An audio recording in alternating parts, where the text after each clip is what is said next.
Yes, welcome back to Football Heritage TV, where this morning, in the UK it's the morning, I am joined by my friend, not just a football fan, he's my friend, is Wayne Holland. How are you, football friend? Are you okay? I'm very good, thank you, friend. Yeah, not too bad. Not looking forward to this, because I know we're going to get discussed quite a lot, so...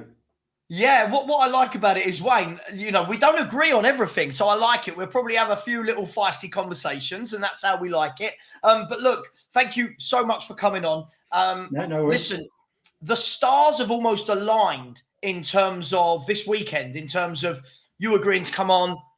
Tottenham are playing Leicester.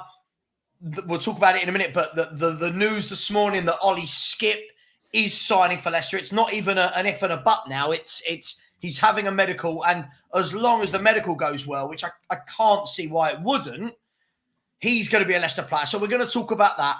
We'll talk about Monday night. We'll talk about your absolute lack of strikers within the Leicester City squad at the moment. And we'll talk all things Tottenham. But before we do, Wayne, you know what Spurs fans are like. Very tight.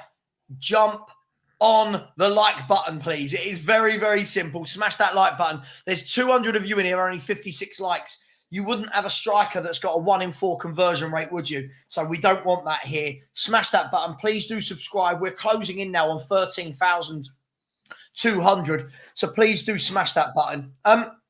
Wayne, I had all these topics of where I wanted to start, but I'm guessing the news in the last couple of hours kind of dictates where we're going to start, right? If we have a look, so this came out about half an hour ago. If I can actually find out where it is. Here we go. So this came out half an hour ago. Romano saying that Leicester City to submit an official bid. You can see the time of this was 9:58. So we're going back an hour and 10 minutes ago. And then just a little while later, David Ornstein one-upped him and said, well, no, agreement reached. Tottenham Hotspur are selling Oliver Skipp to Leicester City. We've now heard that the fee is going to be in excess of 20 million. Permanent move, viewed as good deal all round. I'm going to start and I'm going to ask the question, Wayne. 20 million, Ollie Skipp, English, homegrown. Good deal all round? Good deal for you? Good deal for us? Good deal for all parties?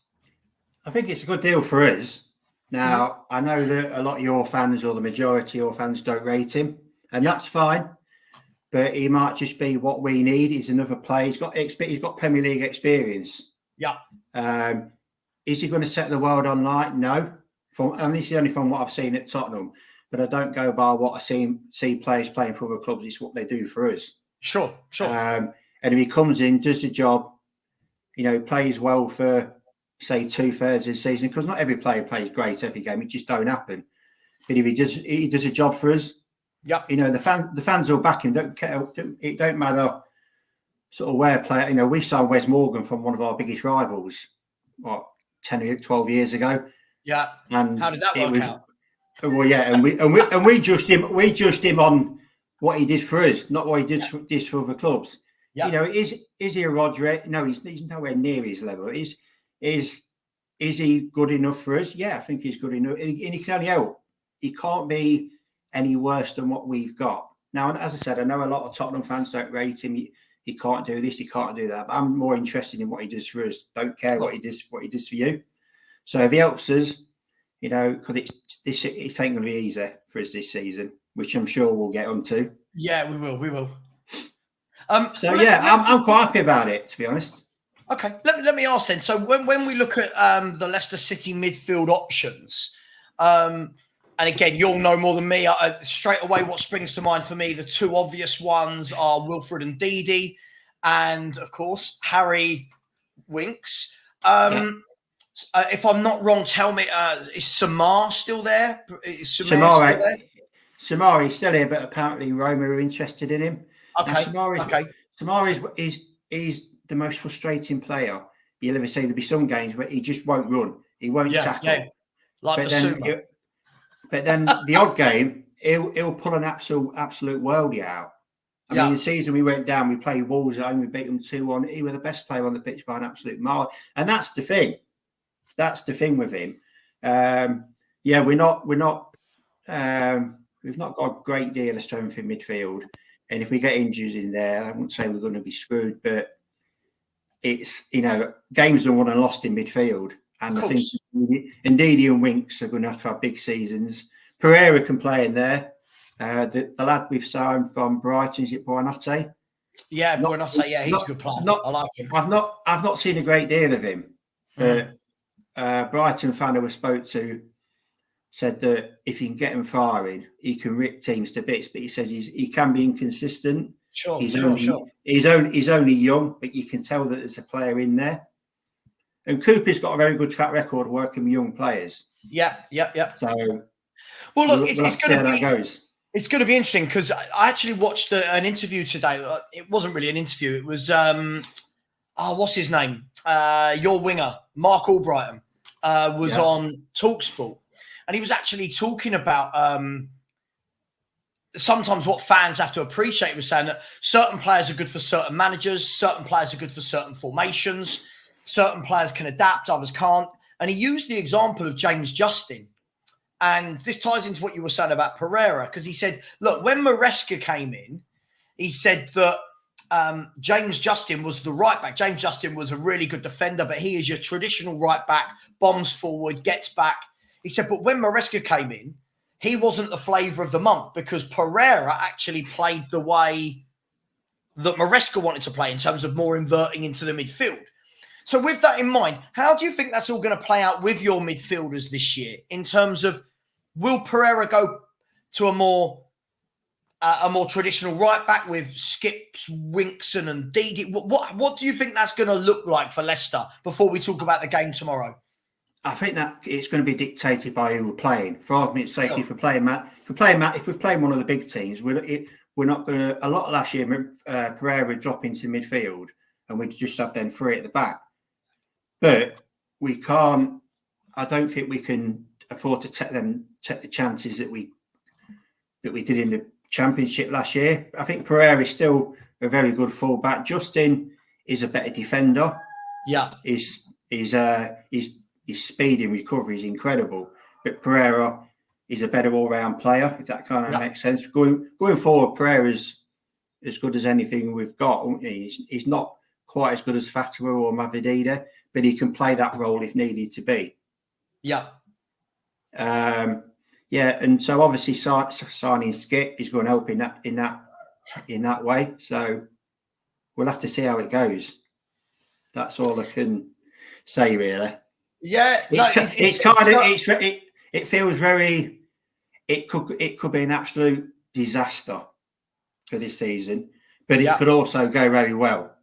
Absolutely. I mean, look, if I'm going to put it out there, and obviously this is a Spurs channel, so a lot of people most of the people in the chat are going to be Spurs. I think from our point of view, the fact that they're talking about 20 million, I think that's going to be Daniel Levy's best bit of business this window, if I'm brutally honest. Getting 20 million plus for a player that, look, whether he's good enough for you is going to be a very different question as to whether he's good enough for us. He's clearly not at the top of that pecking order for us, Wayne. When you look at Bentancur, Basuma, Sarr, Bergval's been bought, Gray's been bought, it kind of pushes Skipp to the bottom of that queue, so to speak. So I think it's brilliant business. I'm going to give Daniel Levy credit here, which I hate giving Daniel Levy credit. I think that's actually, he's been here too many years for me, 2 years too many.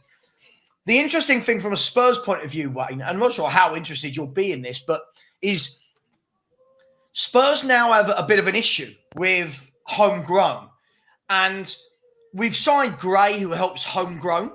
We've signed Solanke, who helps homegrown. Ashley Phillips last year will. As he gets older, he'll help homegrown.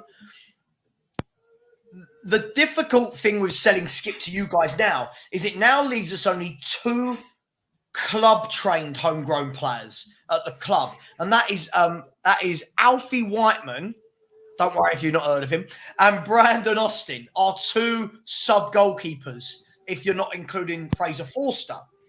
So do you think that that's a concern for Tottenham? I know you're not a Spurs fan, but do you think that should be a big concern, that it actually means we can only now pick a squad for Europa of 23 instead of 25 players because we don't reach the quota of club-trained players? Hopefully that all made sense. Yeah, I mean, I understand what you're saying. First thing I'd say is, what about Alfie Devine? Is he too young? Too young.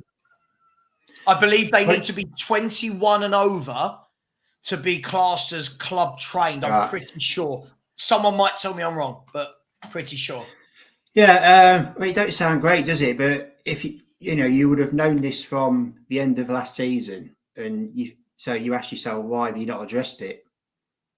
Why have you not, try and do something about it? There's plenty of English players that are out there that you've been linked to. What's his name? Eze at Palace or Summer. Yeah, you've not brought him in. You've brought Gray in, and I'm sure we'll get onto him later. Yeah. But it seems very. I don't want to use that word, but it seems very lapsidaisical that they've not realised this. And I'm going to choose my words carefully now. Say it.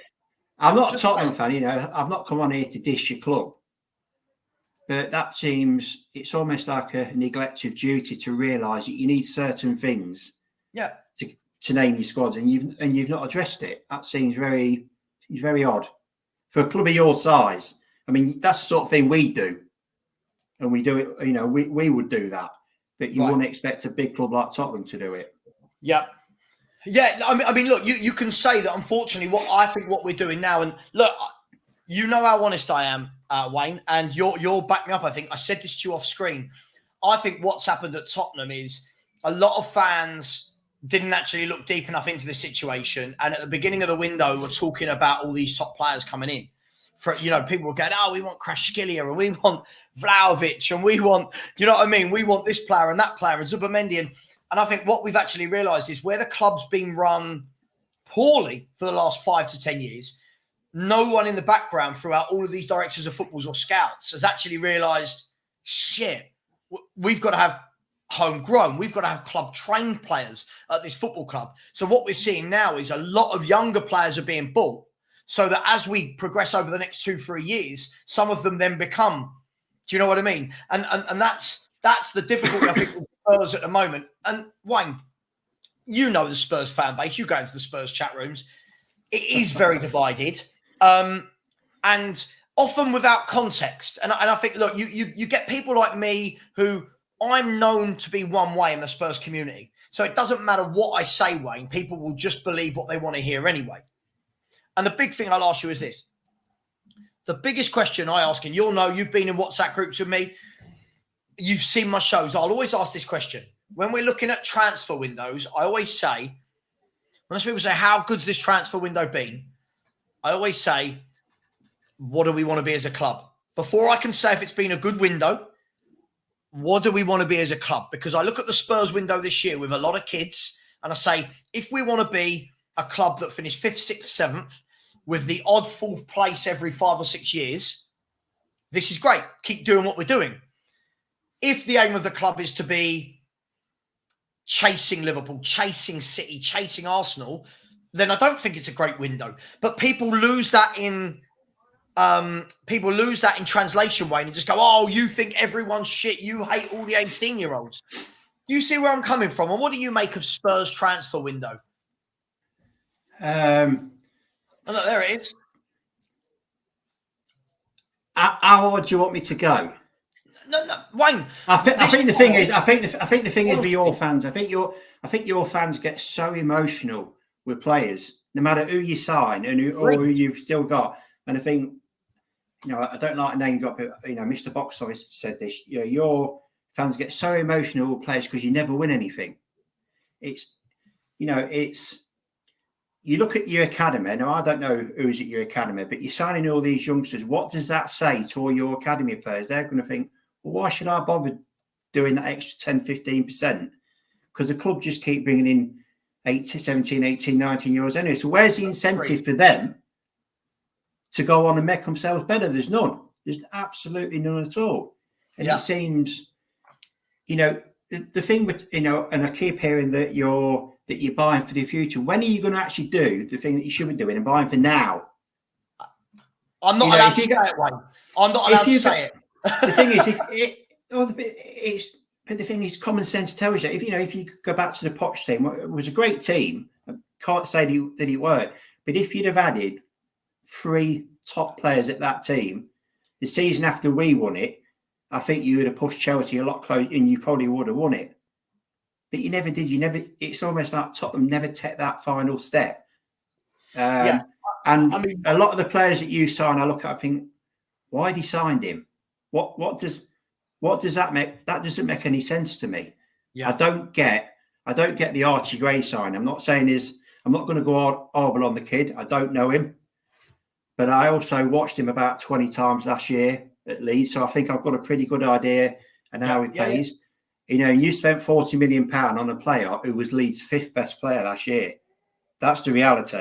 And then if anyone says any different, then the line, not to me, but the line to themselves, and that's even worse. Yeah. That's how will he become a good player? I don't know, but from what I've seen so far, who does he replace in your team at the minute? No one. Well, look, Wayne. Listen. First and foremost, I don't ever want anyone to come on here and think that they have to water down the truth. You go for it, man. Listen, this isn't one of those channels where unless you say nice things, you're not allowed on, right? I hate that. I think that's everything wrong with Spurs YouTube or football YouTube. Look, for me, Wayne, at the end of the day, I think where I find it really difficult is, one, people don't listen to opinions, right? They don't listen to opinions. So if I give you a taste of what I've had in the last 48 hours, Wayne, that have come my way, right? So when I talked about Odegaard on Friday, I kept trying to make it very clear to people, I've got no problem with Odegaard, right? This isn't about him. I'm sure he looks a very lively winger, and people can put all these compilations together of him, how he beats a man. That's fine. My problem isn't with Odegaard. Before people go, oh, he's brilliant, stop judging young players. My problem with Spurs is every time we bring in a young player, we hear the same thing. Oh, he's brilliant, bring in young players, as long as the next 2 or 3 are senior pros that offer now. Then when we buy the next one, Wayne, it's another kid. And the same thing. Oh, but this young player helps us with this, that, the other. Cool. The next kid comes in, and the next kid comes in. All I've done is question, okay, hang on. My owner, I hate that he's the owner of my club. My owners, my CEO of the club, whatever he is these days, they're the ones that told us, Wayne, not me. Not you as a Leicester fan telling me what Spurs should do. Not me as a Spurs fan saying what Spurs should do. The owners are the ones that said the stadium will allow us to compete, right? The stadium will be a game changer. The stadium is going to let us go and compete with Arsenal's, Liverpool, Cities. They said this, not me, Wayne. So when I'm holding the club to that standard, all I get told is it's the same things. I'm sorry if I'm ranting, I'm waffling, but just bear with me, Wayne. You know me. All I hear now is process. Again, this buzzword of process. Yeah. Future, process, future, rebuild. We're building. I get it, but my question to you is, Wayne, how many kids do we have to sign before anybody looks at us and says Spurs are serious? Because I don't think that we're serious about anything other than talking about years to come. 24 years I've been this, Wayne. 24 years. And I've got people, grown men, Wayne, grown men in the last 24 hours have said to me, you are the reason for the division in the fan base. Me, I've got 13,000 subscribers. Apparently I'm the cause of all the division, right? Go and get an Arsenal shirt. You don't support Spurs, right? You're a City fan. And I'm sitting there going, hang on. Why is wanting experienced players and having ambition, why is this now seen as negative in the world of football, Wayne? One point I want to pick up on there, you said that, it's about rebuilding. Well, but what are you actually rebuilding from? Are you rebuilding from 2008? Because that's the last time you won anything. I don't care the abuse I get, but that's the reality. What are you actually rebuilding from?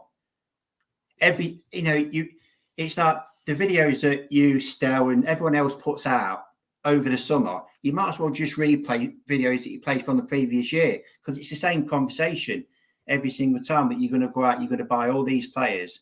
Right. And it never materialises. It's deja vu every single summer with Tottenham. And then whoever you do sign, it's like, for argument's sake, you was very interested in Neto. Now, if you'd have signed Neto, your fans would have said, he's a new David Villa. But because he's gone to Chelsea, oh, he's crap. He's always injured. He only plays 15, 16 games. That there sums up Spurs as a fan base. Yeah. Absolutely, Wayne. And again, when you see comments like this, Wayne, this is what makes me laugh. When people say the young players will be playing, they are the players Ange wanted. First and foremost, Wayne, none of us know that. None of us know that. Again, it's coping mechanisms. At the beginning of the season, of the summer, no one out there was saying, we need loads of kids. We need Odegaard. I haven't seen Odegaard's name mentioned once all summer. Then we sign him and this is who Ange wanted. Well, Odegaard's been there all summer. Why have Spurs not been able to go before the Olympics and go and get Odegaard? Why were we not able to get Solanke? Do you know what I mean, Wayne? Why did that take 2 months? I don't know. Look again, we are years ahead of our business strategy. I don't know what the strategy is. And like this guy says, tomorrow never comes. But having ambition, Wayne, is seen as negative in the world of football, and I've never understood it. What I would say is, I think with your club, it's almost a case of being honest and telling the truth and being right, like you and Stella are a lot of the time. I'm going to say I don't agree with what you say or Stella says all the time, and we've had some heated discussions. But when are you going to start buying for now? And this is, I've been to your ground twice, both for NFL games. I've never been for a football game. You stand outside your ground, there's nothing that tells you that that's a football ground. There's nothing outside that tells you that ground is a football ground. It just sits from an outside, from a neutral point of view. It's almost, you're going about you're signing these younger players. But your fan base is very, very quick to jump on players that are not doing very well, like it does on managers. It seems the manager's lifespan at Tottenham is 18 months. And at the end of the day, I know a lot of your fans didn't like Conte, but, Conte got sacked for telling the truth. His football weren't great. And I'll be the first to admit that. I used to watch him when he was your manager. But he got sacked for telling the truth. If things don't change, this is going to keep happening. And what has changed since he actually said that? And now I know Ange has come out and said that all the players, that no player will come through this door unless I say so. But on the flip side of that, he's not going to turn around and say every signing we make is going to be a club signing. You can't have it both ways. Yeah.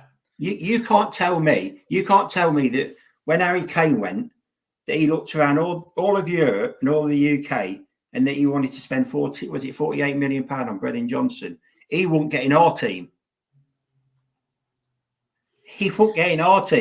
Yeah, mate, listen, I agree, Wayne. The question I'll ask is this, right? First and foremost, look, again, I love Conte for what he said. I wasn't a fan of Conte's style. I said from day one, I didn't understand bringing in Conte. That's the sort of manager you bring in. You've got to give him the ready-made players now. That's what managers like him and Jose do, right? Him and Jose, they don't come in and build teams. They come in and you go, right, what's the 4 or 5 players you need to go right now? So that was a weird appointment. But what he said after the Southampton game, I didn't agree with how he did it, but the content was absolutely spot on. And there's a very different thing between tone and content. The tone for me, I think he got it all wrong. The content was absolutely spot on. Now, fast forward 18 months, Wayne, what Spurs are doing, again, still haven't listened to a thing Conte said. What we've done is we've gone and bought loads and loads of kids. Now, people will go, this is the new process. Wayne, I hate to break it to you and most of the Spurs fans out there. This is what we've been doing for 24 years. This isn't new. Spurs signing a lot of young players. This is not new. This is what we've been doing for 24 years. But suddenly this time, with a manager that has shown he doesn't play the kids so far at Spurs, suddenly now this time it's just wait 3 or 4 or 5 years. And you know my problem with that, Wayne? When people say that, you wait and see in 3, 4, 5 years' time. The problem is that 3, 4, 5 years time never comes because the goalposts move on when the supposed project started. So those people can say, we've never been wrong because, oh, a new manager came in, new process, new project. Why not bring some players in for this window? If Spurs, look, Solanke aside, Solanke goes in straight as our number one striker. Sure. All the others I don't see as being starters more often than not being subs. If this window you'd go, right, there's Solanke. We've brought in a top number 6, a proper right winger. I'm not saying Odegaard isn't a winger, but a proper established winger that goes straight in the 11, right? And a proper left winger that goes in above Werner. I'm sitting there and going, yeah, we're serious here. But instead, we've gone the other way, which is fine. But you know what I won't tolerate, Wayne? If things start to go wrong, if results start to go wrong, if Ange doesn't do well, watch how many of these people who want to talk now about, oh, these youth players are amazing and Ange has got who he wanted. Watch how many of them quickly jump to Ange wasn't backed. You watch, Wayne. You watch how many of these people, he wasn't backed. They did it with Conte. Yeah, I mean, the thing is, you sign all these young players, but so if you do go down that path, there then becomes a point where these young players have then got to become good players. They're not going to be 19, 20 forever. So when they get, and this is the thing, it's like saying, oh, the for the future, but your fan base has got a history of not being patient.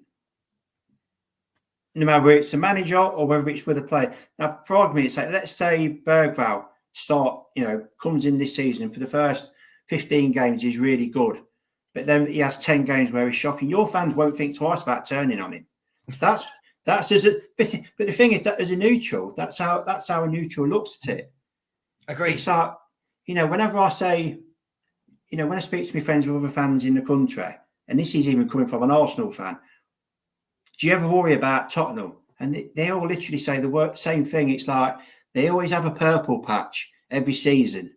But then things start to go wrong and it's everybody, but it's then they turn on the manager and then they turn on the players. There's no patience. They're going on about that they've got this future, but there's no patience at that club to actually see it through. That's my view. And that's also a lot of other people's views. No, mate, I agree with you. Look, at the end of the day, I've got to make this clear because people don't listen. I've got no problem with signing some youth players, Wayne. I've got no problem. But do you know what? I did a video at the very first day of the transfer window opening, and I made a prediction. People can go and watch it, Wayne. And I said, Tottenham Hotspur's summer will be 7 players coming in. I said, 1 will be the marquee signing that goes straight into the 11. Solanke, for lack of a marquee terms, right? Solanke's that guy, right? I said, all the rest will be a couple where you go, such as Werner. And then I said the rest will all be kids, some who make it, some who don't. Hardly any of them will get many starts. I'm looking at the window the way it's gone and I'm going, this is everything I thought it would be again because nothing changes. Other people have now suddenly gone from we're buying all these brilliant players to, oh my God, you're so negative. We only wanted kids. Whoa, hang on. Can we not have revisionism here, please? Can we please stop bending the rules? Someone came on my show the other day, right, Wayne? I think you probably watched it. And this guy made a video about a month ago on his YouTube Shorts and said, Spurs will sign Doué, Eze and Neto this summer. Spurs are doing things. Spurs are going brilliant. Spurs are backing this manager, right?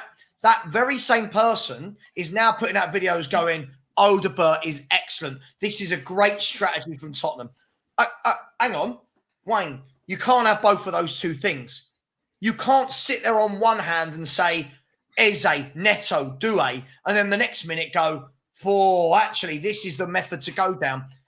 That's where we're at, mate. And if you're consistent, love us or hate us, people like me and Stel, Wayne, are very consistent with our patterns of Tottenham Hotspur. We don't flip and flop from each signing. We don't flip and flop each window. We're very consistent.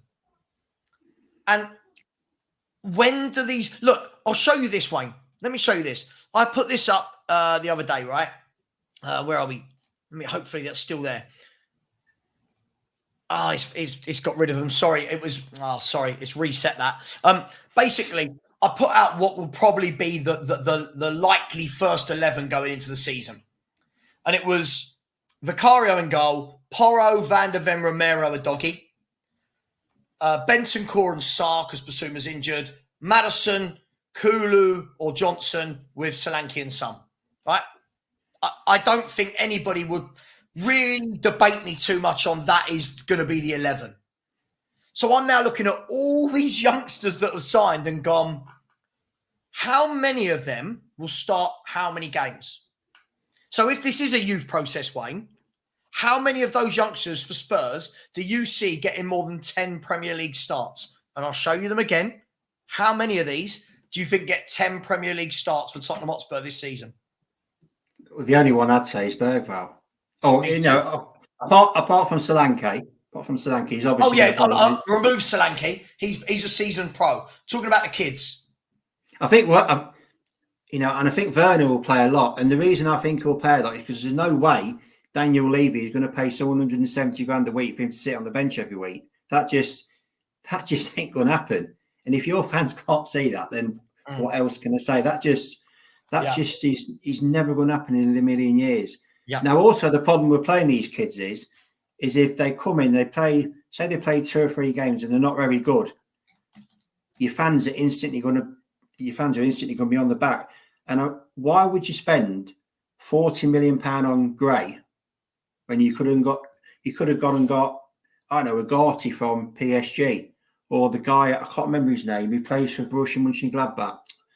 What's his bloody name? Oh, which one? I can't remember it. Stell mentions him all the time. Oh, I know who you mean. Yeah, I know who you mean. Yeah. Kone or something like that. Yeah. Kone. Yeah. Kone, that's now, they'd have probably cost you that. And they're deep ready 6. Because there's one thing, Archie, I'm more of a number 6 than Archie Grays, and I don't even play professional football. He's just it's not his forte. And you can say, well, how would you know he was a Leeds player, you're a Leicester fan? But I must have watched Leeds 20 times last year because they were in the championship race with us. So, you get a good idea about how good a player is. And if you was ever going to sign Eze, this summer was the season to sign him. I still think he'll go, but I don't think it'll be too lot. I think he'll probably end up at City. Although I won't rule out Arsenal, but I think with Arsenal, I think their pressing name is the striker. I think if they sign a striker, then I think, I've had a bet on Arsenal to win the league this year. I think this will be the year that they are going to win it. They could do. If we'll just quickly go on to that. For me, I think the difference again with Man City and Arsenal is I think Arsenal signed really well. And I'm not saying this as a Spurs fan hating. I'm actually praising them. I think they've put a really, really strong team together. They are defensively solid. Right, they're the complete opposite to us. They are well organised and well drilled at the back. They are defensively solid. Where I think they will miss out, as it stands with 12 days of the window to go, is there 12 days? Yeah. Is I still don't know if they've got that game winner up top over Haaland. And I think that's the difference. Erling Haaland can do nothing for 95 minutes. He's going to bury those chances. Arsenal, for me, still haven't got that. Now, I'm not saying they can't win it, Wayne. This is the first year where I've not looked and gone City easily. I think City will win it. I just think I've got it. I'm like that. I'm like that. I can show you. There you go. That's what Savva predicted. Sorry about your lot in 18th, but we'll talk about that in a minute. I don't know. I can't believe you've got us that high up. We'll come to that in a minute. But look, that's what I got: Man City, Arsenal, Liverpool. But look, I do think that Arsenal are a very good team. I can't sit here and say they're not. I watched them yesterday. They look like a cohesive unit. Everyone on the pitch knows their job. For me, they're not trying to do anything too fancy. Do you know what I mean? I think Arteta's taken the good bits that he's learnt from Pep, but I don't think he's doing any of this crazy shit that I see Postecoglou doing. With all these players I think he's got a good structure, Arteta. Could they win it? Maybe. But look, I want to take you back, Wayne, to, and we'll eventually go into the Leicester City bit. But first and foremost, guys, we are 13 subscribers away from 13,200. 13 subscribers. The link is in the chat and it has been pinned, so please do. And come on, there's 700 of you in here and 217 likes. Come on, this is really, really poor. We should have at least 350, 400. Come on, Wayne and I are giving up our Sunday morning lunchtime to go through all this, and you're watching for free. So all we like is that you press a button. Wayne, let me take you back to that. Listen, and again, people always think, oh, Savva thinks Spurs are getting relegated. We're going to be crap. I don't think we're going to get relegated. I don't think we're crap. My question mark is always this. What do we want to be? At the moment, I think we're buying for what we are. I think we're buying for maintaining. I don't think we're buying to grow. And that's fine, but I want the same energy kept from everybody. If it does go wrong, right, when these kids don't play as many games as people are saying, I want everyone to keep that same energy and remember that they were the ones who wanted this youth route. Because I look there, Bergvall for me, I think will be the one that probably gets 10 starts in the Premier League. Other than that, it looks like Spurs are going to go out and buy another midfielder, Wayne, and a lot of talk in the last 48 hours about Yao Gomez of Wolves. He's a good player. Yeah, he is a good player. And he's got the most tackles in the Premier League since January the 1st. So finally a player that wants to put his foot in and actually win the ball. But if you've got Gomez, Bentancur, Basuma, Sarr, right? You've then got Bergvall and Gray, right? All of these players can't start Premier League games. Do you know what I mean? Only 2 of them will start games because the third position in that midfield, Wayne, is going to be Kulu or Maddison in the 10. So you'll have 6 midfielders there. Only 2 can play every game. So where do these youth get a looking? I also think that, I know you might think I'm sort of kind of digressing at the minute, but I also think if you look at your top players in your team, you're looking at your Porro, your Van der Ven, your Romero. Now, I'll give you Romero at the minute is a winner. He's won everything. The only thing he's not won is Champions League. He's not won the Premier League. At some point, he's a winner and he's used to being around winners. Yep. Now the problem is, as a winner, if you end up being around losers, you end up becoming a loser yourself. There is going to come a point where him, Van der Ven, Vicario, and I say that's probably it. Who are going to think, well, hang on a minute, what are we actually doing here? Am I actually any nearer to winning a trophy at this club than what I would be if I went to a different club? And that's not me trying to cause disruption, but your top players at your club, that's what they do. I mean, yeah, you could say, well, Vardy never left Leicester. Vardy was one of those that, because we gave him such a big break, he's remained very loyal to us. But Kante, we lost. Hang on, Kante, what did Jamie Vardy win in a Leicester City shirt? Well, he's won the Premier League, FA Cup, Community Shield, Championship twice. I know that's you can say, well, you've got to be in there to win it. But Wayne, you could have stopped at Premier League. You could have stopped at Premier League. Jamie Vardy stayed loyal to you because you gave him his chance. It wasn't like we plucked Romero from obscurity. You guys plucked Vardy from, was it Fleetwood? Yeah, you guys plucked Jamie Vardy from Fleetwood, gave him his opportunity. And within, 3 or 4 years of him joining you, I don't know the exact year he joined, but within 3 or 4 years of joining you, he's fired you to a Premier League title. A couple of years later, you win the FA Cup. When you look at that, if I'm Jamie Vardy, I'm going to sit there and go, I know my place. I know where I was before Leicester. They gave me my chance. I've won the league and FA Cup. I can't win anything else in England, the League Cup. I've been top goal scorer in Premier League seasons. They've been good to me. I've won things. I'm going to stay. Christian Romero is completely different. This wasn't an unknown. Christian Romero was a well-known centre-half across world football who wins everything with Argentina in terms of 2 Copa Americas, 1 World Cup. At what stage, Wayne, does a player like Romero turn around and go, do you know what? I really love this youth route. I'm going to stick around for 4 to 5 years to see what happens here. I don't think they do. I don't think players like him and Van der Ven are going to do that.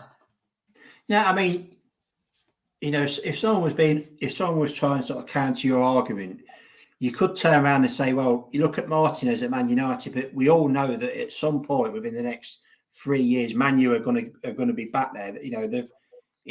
They've been dire for the last 10 years, but slowly, their thing was off the pitch. But then they have got some very good players. And Martinez, when he's fit and available, is an incredible defender. Yeah. Now, obviously, when Argentina plays, Romero's going to walk into that changing room. He's going to see all these different players who have won league titles, domestic cups, and they're going to say, well, what you won? Apart from the World Cup and the Cup, what have you won at club level? And eventually he's going to think, why am I staying here? What's the incentive for me to stay there? Yeah. And it's just, Van de Ven, fantastic defender. He really is. But it's, as a neutral, you look at, you think it's only a matter of time. Within the next 2 or 3 years, he's going to be gone. I think Romero will be gone next summer. I do. But Wayne, the thing is we've got evidence of this. This isn't just me going, I don't like this process. And by the way, I don't see the process. So people can say process all they like, but we've seen Teddy Sheringham started this trend. Teddy Sheringham. You think that was back in 1997 that he went to Man United? I think he went to United in 97. That 97-98 season, everyone was singing at Spurs. I remember, Wayne. It was, Teddy. He went to Man United and he won F4, right? And then a year later, wins the treble. And everyone's going, Teddy went to Man United and he won the treble, right? Teddy started it. Then you had Michael Carrick. Michael Carrick came to Spurs for a couple of years, went to Man United and won everything in world football. You've had Robbie Keane left Spurs. Dimitar Berbatov came to Spurs. He left, went to Man United. The rest is history. Carl Walker's moved. Modric, Bale, Kane. The problem is, this is going to keep happening. As much as we as fans, let's say that you and I, right, forget that you're at Leicester City at the moment. We could both sit here as Spurs fans and go, I love this youth process. Yes. That's brilliant. But when you've got seasoned pros who is what? Romero's 26. He's going to be 27, if I believe, soon. You're going to be looking around and going, okay, I don't know how many years I've got as a footballer because of injuries and circumstances. Do I want to sit here for another 5 years and slowly get to fourth, have a good campaign at fourth, 1 year in the Champions League? Or do I want to go and play with Real Madrid, Barcelona, Man City? We know the answer. We know the answer, right? This isn't just Spurs, Wayne. We know the answer for most players. They're not going to sit around and look at this and think, this is brilliant like the fans do. Then you have to start again, find a new Romero. Well, yeah, it's like, you've had to try and find a new Kane, and how's that going? And I think also a big issue that no one seems to be talking about is that even within the next 2 years, Son's going to be leaving you. It seems like there's no plan to replace him. Because if you take Son, if you take Son out of that Tottenham team now, you apart from your defense, because I think your defense is very good. Not going to. I know it gets exposed a lot, but I think that's not down to the players. I think that's down to the way that your manager's playing the game. But I think when Son goes, I don't think your fans quite realise how important he is for your team and for your system. Who's Son? Yeah. Well, yeah. I mean, look, Son's getting on a bit, and we're starting to see, once his pace is dwindling, that there's not as much there. But do you know the difference is, Wayne? We've had him for like 9 years. Most clubs would have now been looking at what's the succession plan. So, for example, this window, instead of going out and buying Timo Werner on loan, for me, it would have been, right, let's go and get a Crescencio Somerville. Or if we want to go down that youth route, let's get a Somerville and let that guy start learning from Son. So that when Son, in the next year, 2 years goes or whatever, he slowly but surely takes the position. We didn't. We went, let's get Timo Werner on loan to be the backup to Son. Just a couple of comments I want to get to, Wayne. Big up, first and foremost, to Jerome. Big up to you. I said, if Skipp is going to Leicester, then are we seriously going after Locatelli? Another player that's been linked with Spurs. I think walks into our club. I'd take him all day long. I'd like to think so. For me, that'll be a signing where I turn around and go, yeah, that's improvement on the 11. That's a good signing. Again, I'm not saying world class.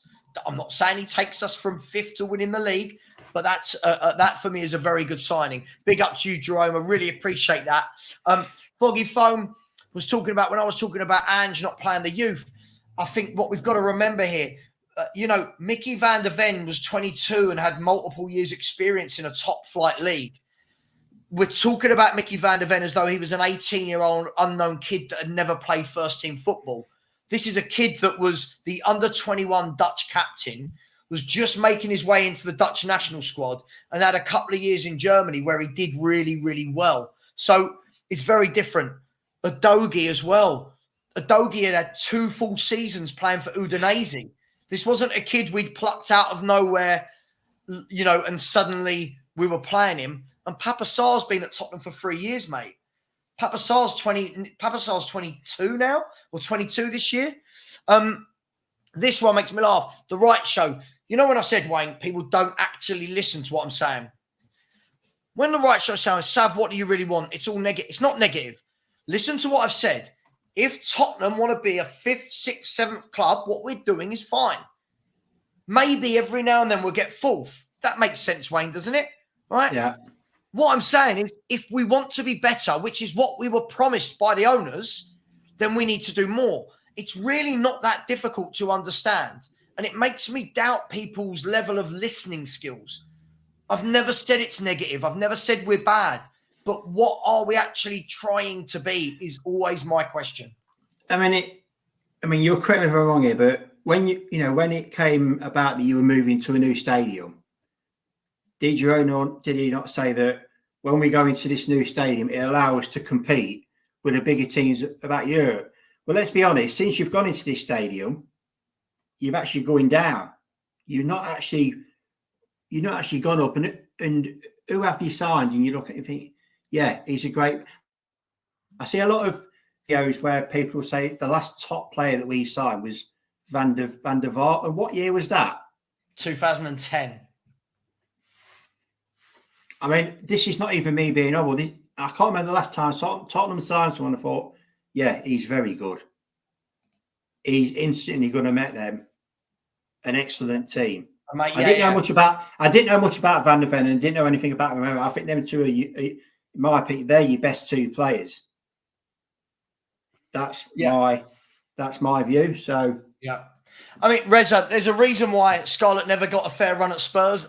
Quite simply, he's not good enough. And again, this is what we do. Not saying you, Reza, but as a fan base, we've become so indoctrinated to think that every 18-year-old or every kid that comes through Spurs is going to be Harry Kane.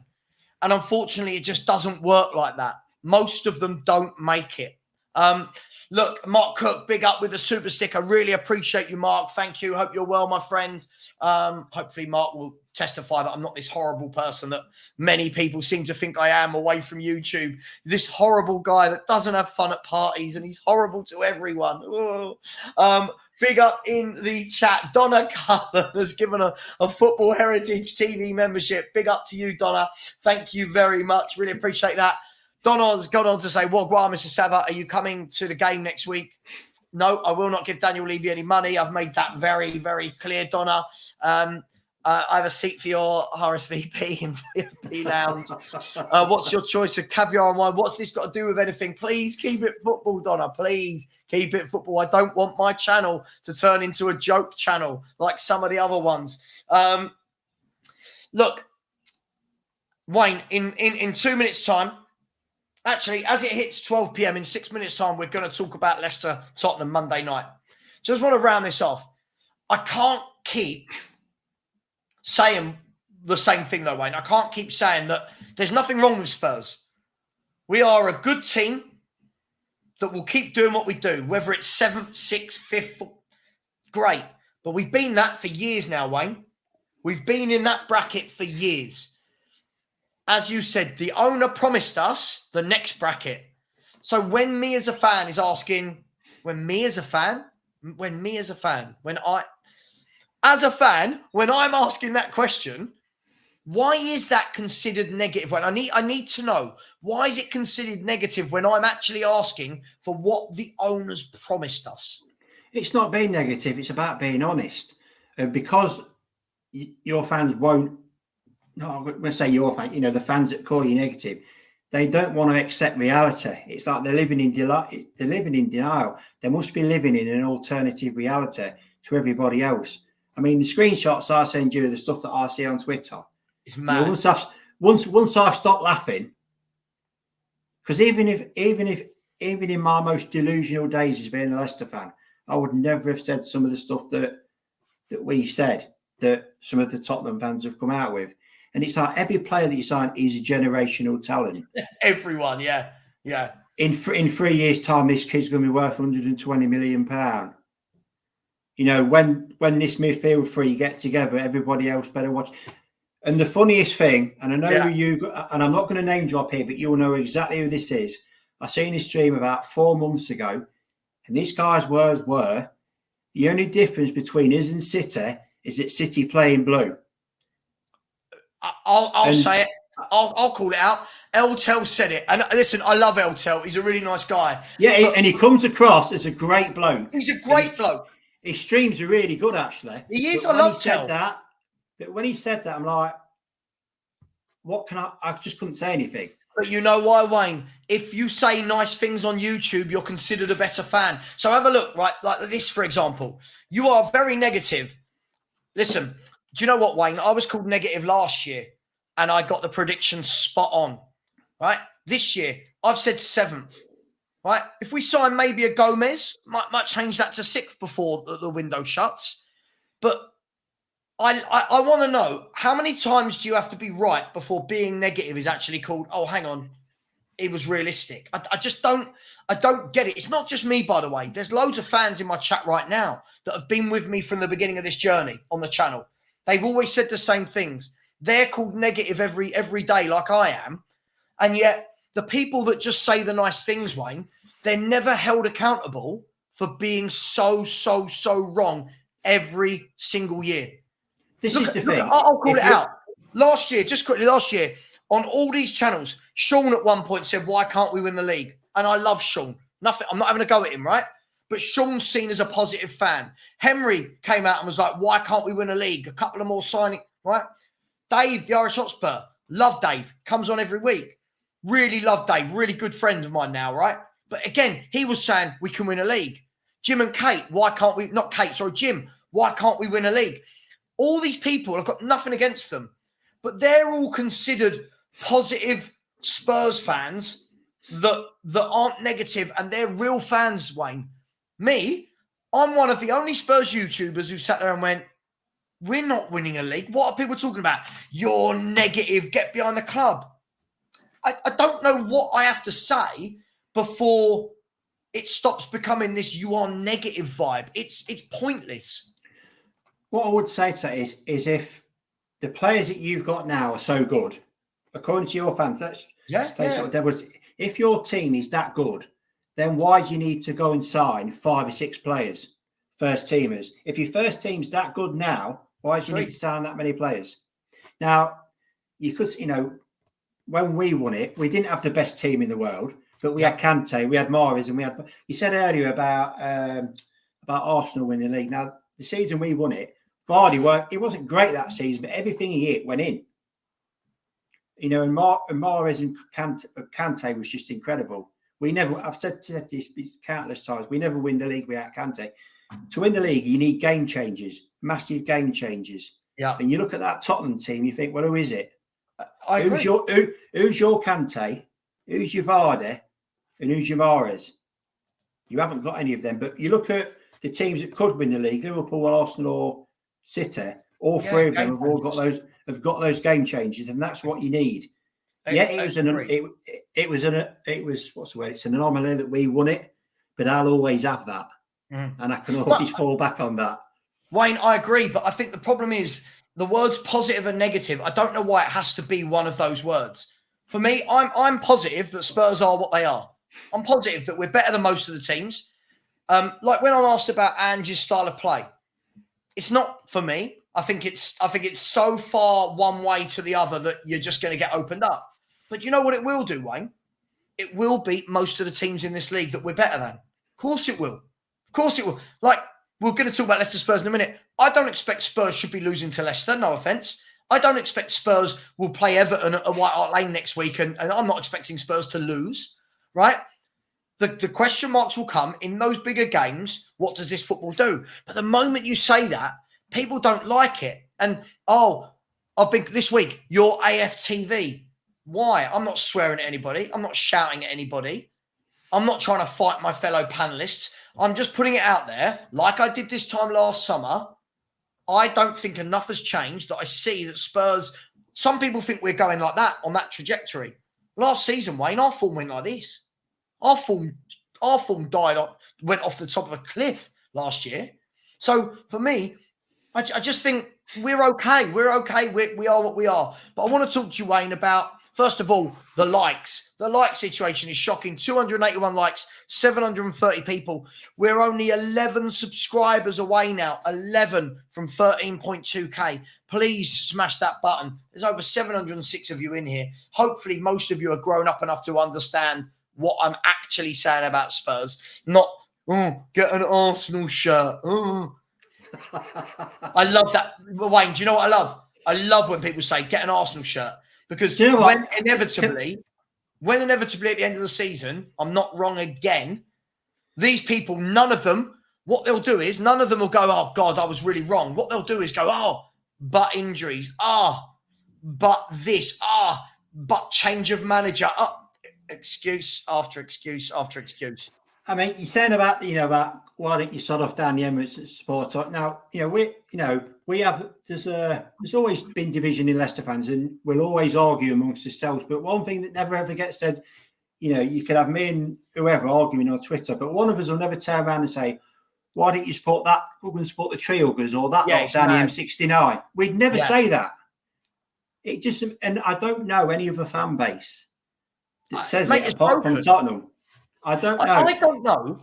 I don't know any fan base, Wayne, that haven't won anything for 16 years, that's seen the same patterns over and over again, that every 2 or 3 years talk about a process and a new project, are constantly wrong, and then still have the audacity to attack fans that have been right this whole time.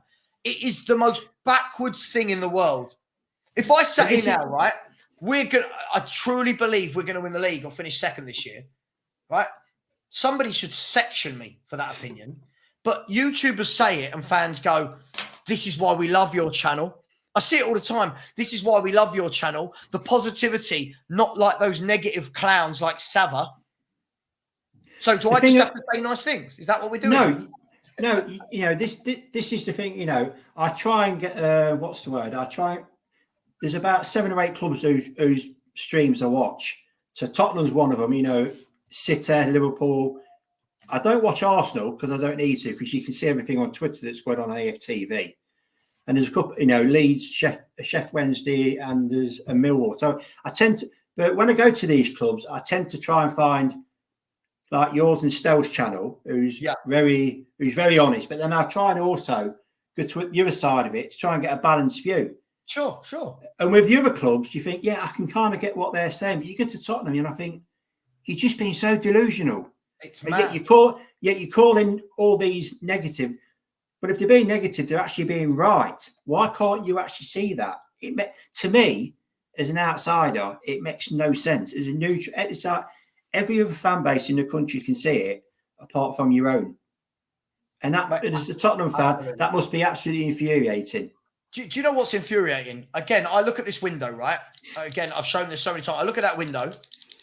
And I say to people, Wayne, if I had said that to people in May, if I had said to Spurs fans in May, this is our summer, excuse my French, but absolute bollocks, would all these fans have said, what a window. This is who Ange wants.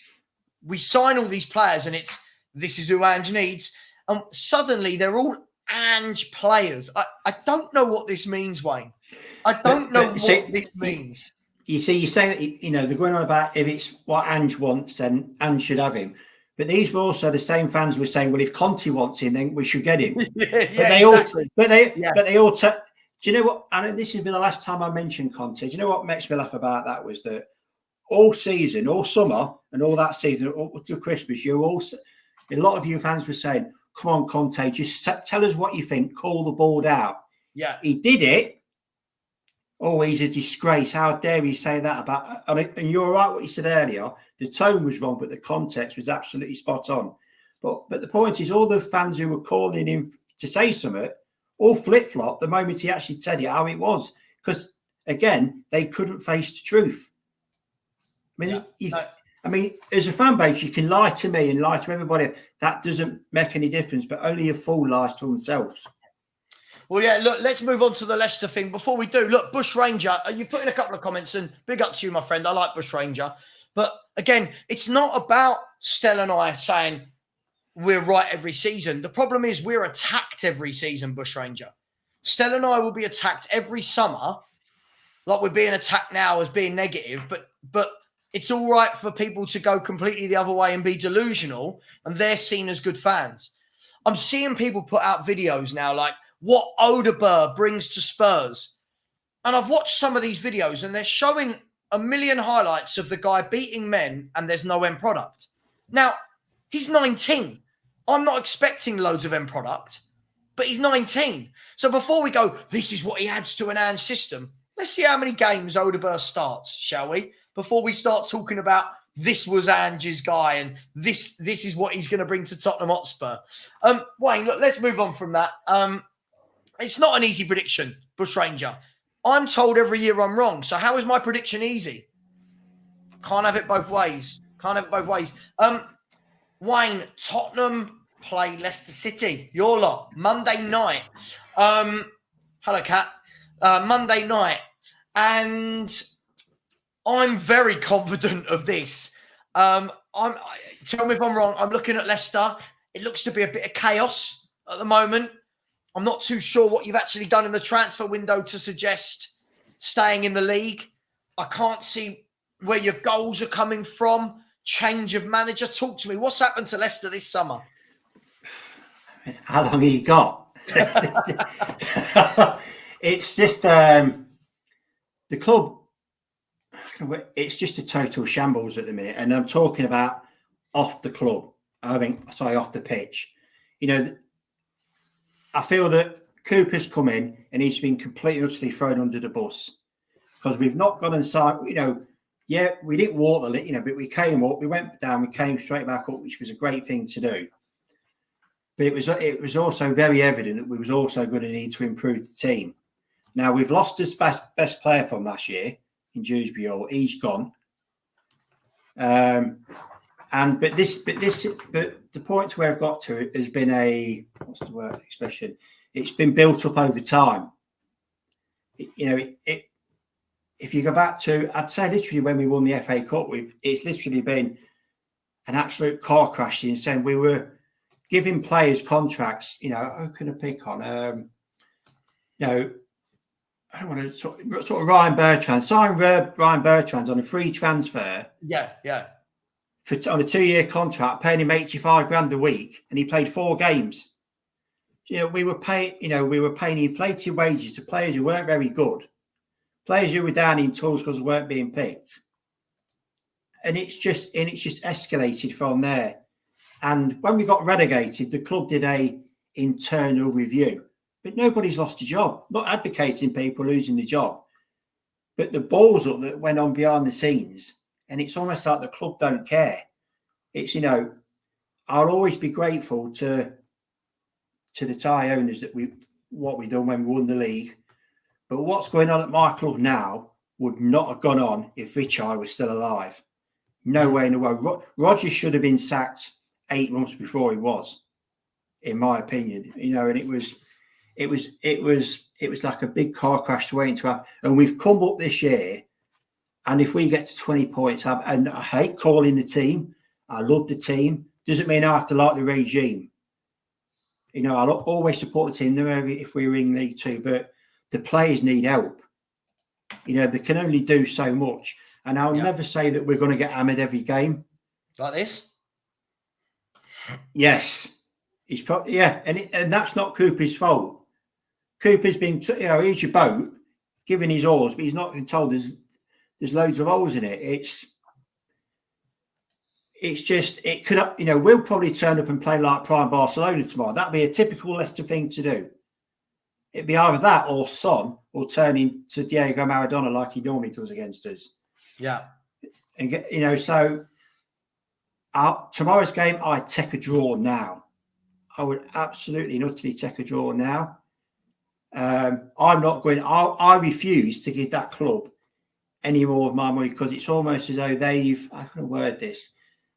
blamed the fans for their own financial incompetence. They put the tickets up. So your fans are moaning about tickets going up 6%. Ours have gone up between 15 and 41% for match day tickets. If an under 18 wants to get to that game tomorrow, it's going to cost them 36 quid. Jesus. And, the dearest ticket is 72. With Leicester, 72 quid. Our ticket last year, I paid 32 quid for. Yes, it was in the Championship, but it was the same price the year before in the Premier League, which will cost me £47 for tomorrow if I wanted to go in the same seat. Why should I, as a fan, pay for their financial incompetence? It ain't happening. Yeah. Yeah. I don't care if there's any Leicester fans watching this, but you'll always get some who defend the club. But if you go on Twitter or X, I'd say 95% of the fan base are absolutely livid at the minute. It's like season ticket holders that they could have their season ticket either with on the phone on digital, or they have to pay £25 for a card. And the uproar that caused was incredible. And it's like, well, all the £25 will go to a charitable thing, but it's just like they're testing the fans' loyalty, but they've pushed it too far for me. Yeah, I understand. I understand it's supply and demand, and tickets have to go up. I get that, but not by 40% or between 50%. That's just ridiculous. Yeah. Can you imagine Tottenham fans' reaction if they did that at your club? No, of course. But yeah, I mean, look, and of course, and look, two very different clubs. It's a different set of circumstances, different context. I mean, we already pay ridiculous amounts of money to watch Tottenham Hotspur. We pay as though we're going to watch Man City play. Do you know what I mean? That's what we're paying. We're paying what Man City should be charging their fans, if we're brutally honest. But look, I want to cut the super chats, and I want to get to. I want to get to a bit more about the team selections for tomorrow night. Just quickly, first of all, before we do, Donna Cullen said, Mr. Savva, they mean your blood GRP is U negative. I have no idea what this means. I have zero idea. The amount of people talk about my blood pressure, my heart, my mental health is absolutely unbelievable. I'm absolutely fine. I've never been healthier and fitter, actually, Wayne. Well, maybe when I was younger, but but right now. Nige, big up Nige. Please get over and subscribe to Nige at Pure COYS. What a legend of a man. Said, big up Savva and Wayne. Savva is not negative. Like many fans, he has seen it all before. Over and over and over again. We just want more. We're all Tottenham. Much love. Nige, I think the seen it all before are the only 4 words I need there. That's it. When people keep telling me, just get on board with the next project, it's like, oh, but I was told this for the last project. And you know what? I remember projects where we brought in Andy Reid, Matthew Everington, Simon Davis, Michael Dawson, Aaron Lennon.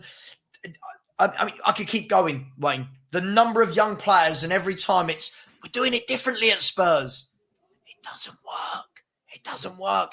And big up to George, who was a Chelsea and Real Sociedad multi-bet today. Savva Aka. I have done an Aka. I have done a little Aka today. My Aka, if anyone wants to know, I'm not 100% sure because of 2 games. I've gone for Bolton to beat Wrexham at home. I've gone for Celtic to beat Hibernian, Man City to beat Chelsea, Napoli to beat Verona, Real Sociedad to beat Rayo Vallecano, Lazio to beat Venezia, and Real Madrid to beat Mallorca. And £10 pays back 550. I've got a feeling Wrexham might. That's the first game on my Aka. I've got a feeling I might be dead and out of the water after one game. But big up to you. And big up to Donna, who said blood group is negative. I don't know what we're talking about, Donna. Please keep it football. I really appreciate the super chats. Keep it football. There's 322 likes. Come on, people. This should be at 400. And we are only 8 subscribers away from 13.2K. There must be 8 out of the 670 people in here. Please smash that subscribe button. And I'm putting it in there now. Hopefully, some of you joined the fantasy league. Just to give you a bit of an update. I mean, I'm 161st at the moment. Clinton Stridom is winning with 83 points, and his team name is Questions Everything. 83 points. Let's have a look at his team. Where did he get all his points from? Havertz got 12. He got Mo Salah with 28 points as his captain. 12 for Saka. 9 for Pope. All right, yeah, good team. Like it. Well done there, Clinton. Well done to you. Wayne, I want to talk about your striker situation. Your wingers. We haven't got one. We haven't got one. Well, there we go. Your wingers worry me in terms of Mavididi and Fatawu. Quick, pacey, like to get down the channels. And one thing that Spurs love to do is give the opposition the ball in the channels. But have you got the forwards to complement that? Who's going to be your front three tomorrow? Well, if it was me picking it, I'd have Mavididi, Fatawu, and you'd have to put Tom Cannon. Okay, I don't know a lot about him. We signed him from Everton for, I think, about 8 million last summer, I think it was, and he didn't do anything wrong. He scored some good goals, took his goals well, but it's like he's never given a prolonged run of games. Now, if Vardy was playing tomorrow, I'd be a lot. But we can't rely on Vardy. He's 37 now, so that's why we need to go and sign another striker. We desperately need a striker.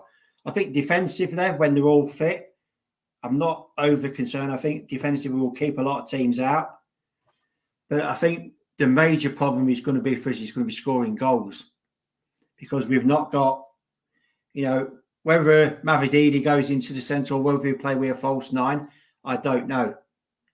But we desperately need a striker because, Daka's out for months. And this is, and I'm not being disrespectful to Tom Cannon, but he's only 21, I believe. So he's not got the experience yet. But he's never going to learn if he doesn't get the game time. So, Sure. No, absolutely. I mean, realistically, let's assume Skipp isn't in your 11 tomorrow. I don't know if he's going to have enough time. Yeah, he won't be able to. He needed to sign by 12 o'clock on Friday. Right. So what's your midfield going to look like against us, Wayne? It's probably going to be Winks, Ndidi, and is it Buonatti from Brighton? I would say. Yeah. Or Samari might play. I don't know. They could play 3-5-2. We've got, they could have Pereira and Christensen as wing backs. So I don't know. I can only sit here and say pre-season's not been great, but what I would also say is the pre-season, I'm not set before anyone jumps on me. The pre-season we had when we won the league, we were awful. Absolute worse than we've been this year. So, you should never judge what your team's going to do on pre-season. It's what happens now. As I said to you, I'd take a draw because we desperately need at least 2 or 3 more players. Yeah. Come the end of August, our team could look a lot different to what it's going to look to tomorrow. So yeah, I mean, Yomi has said Fatawu is rubbish. How many times have you watched him, mate? I love when fans just come out with these random statements. Let's have a look, shall we? Let's have a look at Fatawu. Whenever I've watched him, I think he looks decent. Fatawu last season, he got 13 assists and 6 goals in 40 games. So he's averaging a goal contribution every other game. Is that rubbish? I'm not sure what fans want if that's rubbish. I mean, I've seen that you've been linked a lot to what's the guy? Is it Kyle Walker-Peters from Southampton? Now, when Fatawu played against Southampton, he absolutely took Kyle Walker-Peters to the toilet. Absolutely destroyed him. Yeah. So I know it's only one game, but he was fantastic for it. And obviously it's a step up. His decision making at times could be better.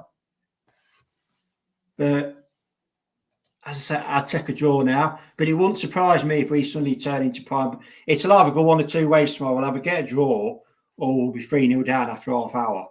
Yeah. And it could turn very toxic at that place very quickly. Yeah. I honestly, I don't know how it's going to go. I mean, the one thing I am actually looking forward to seeing about Leicester this year is Mavididi and Fatawu.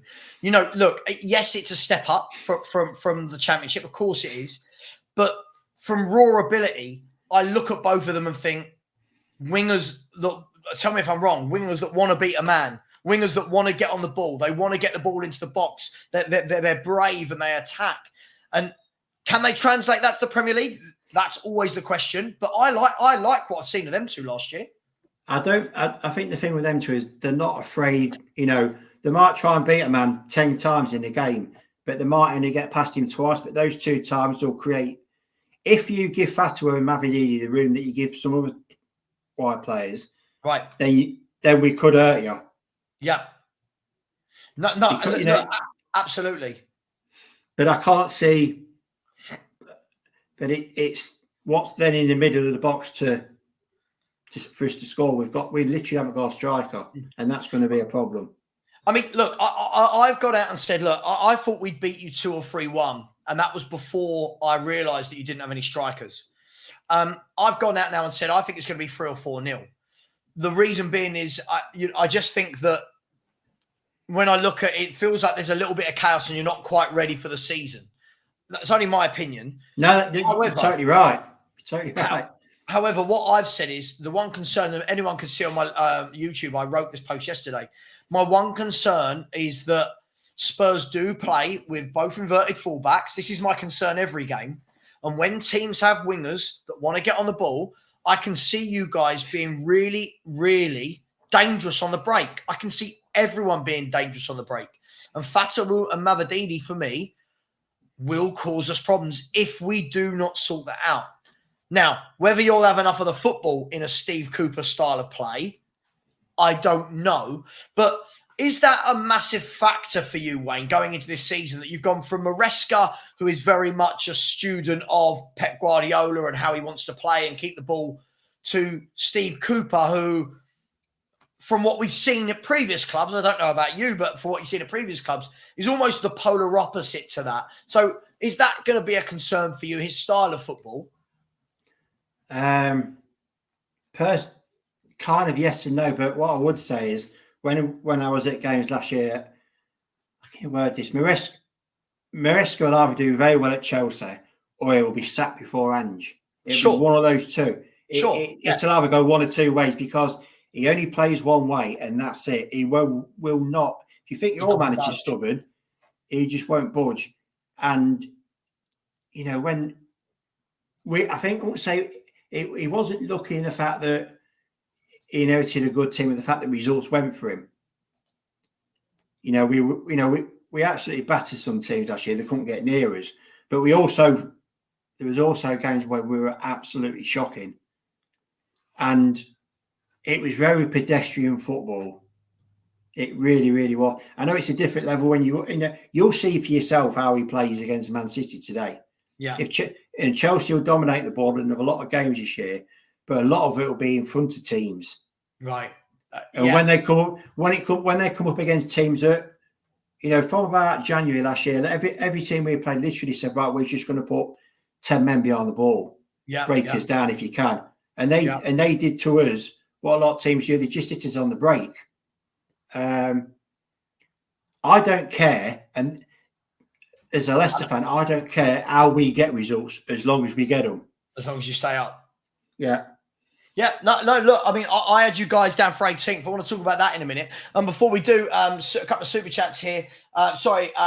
Big up Jay Diller 1000. I love that. Does that mean there's 999 previous Jay Dillers? I said, I have no expectations this season. It's not just Ange under the microscope. We need to focus on the medical staff, the football director. If Ange gets a third season, I'll be more invested. Jay Diller, look, a lot of good points there. Look, I think the thing is, people can't separate people. I think I'm going to use the terminology of, I don't think people can decompartmentalize, which is a lovely word. I think it's a fantastic word with lots of letters. I don't think people can decompartmentalize their faults. And what I mean by this, Jay, is my opinion of Daniel Levy isn't my opinion of Ange. My opinion of Ange isn't my opinion of Lang as a director of football. My opinion of Lang isn't my opinion of the medical team. You can have different opinions of different sections of your club. For me, we're going to find out how good Lang is, because we've brought in Lang. Since we brought him in, I'm seeing a lot of kids. I'm seeing a lot of kids. And if that's what we've brought him in for, then those kids have got to play and they've got to shine.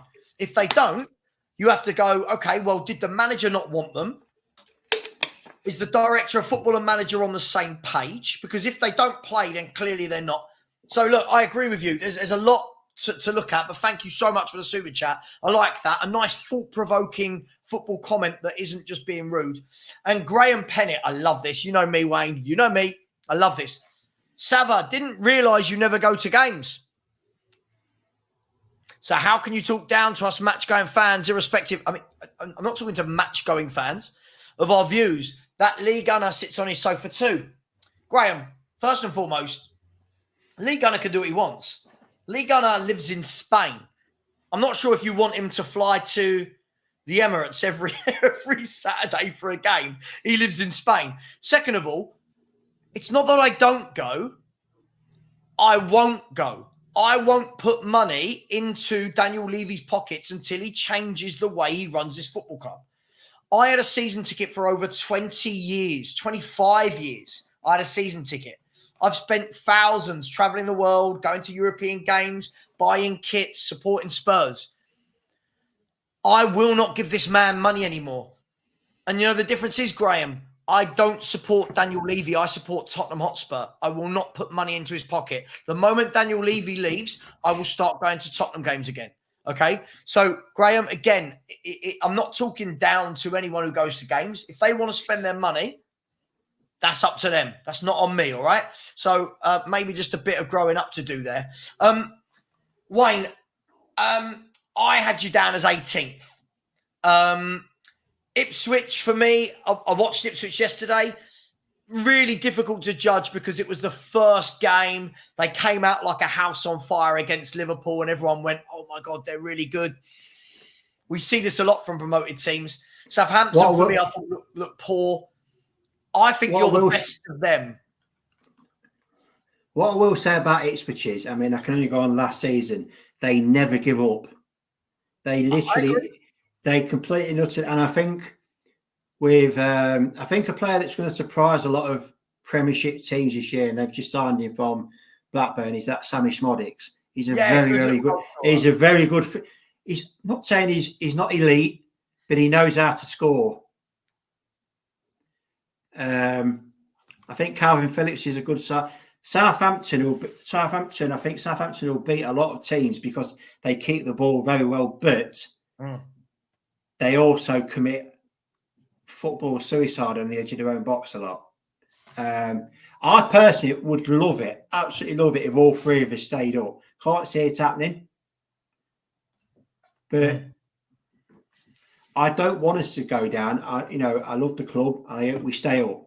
But with the squad we've got at this moment in time, the players need help. That's why I will never turn on the team, even if they're crap. As long as they go out on the pitch and try, every game, that's all. As Leicester fans, that's all we ever ask for.